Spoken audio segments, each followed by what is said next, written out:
आज भारतीय शिक्षा समिति का सिद्धांत के नवचयनित आचार्य प्रशिक्षण वर्ग के इस प्रथम सत्र में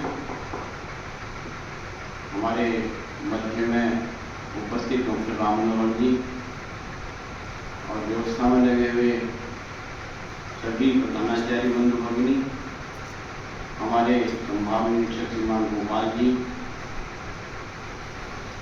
यहाँ प्रशिक्षण कर रहे प्रशिक्षण में आए हुए मेरे सभी शिक्षार्थी भाई और बहनें, दो तीन जानकारी लेके मैं अपनी बात शुरू करूंगा।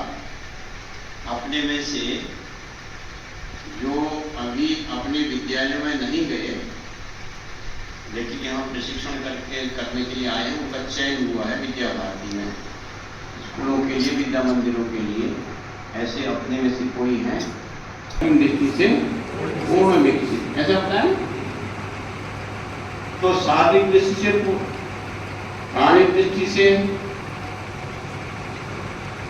मानसिक दृष्टि से, बौद्धिक दृष्टि से और आध्यात्मिक दृष्टि से विकसित होना चाहिए।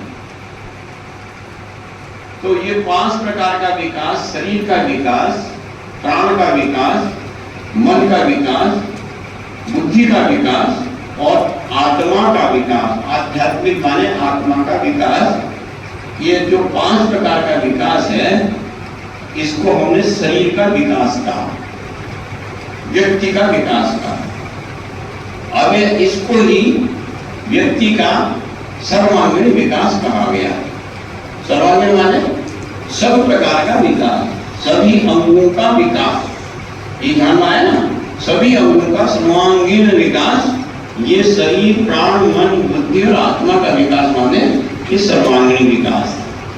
और इस सर्वांगीण विकास को हमने अपने योग शास्त्र के अंदर, हमने उपनिषदों के अंदर, अपने वाङ्मय के अंदर जो हमारा ज्ञान है, इन सब के अंदर कहा पंचकोशात्मक विकास, पंचकोशों का विकास, सर्वांगीण विकास यानी पंचकोशात्मक विकास।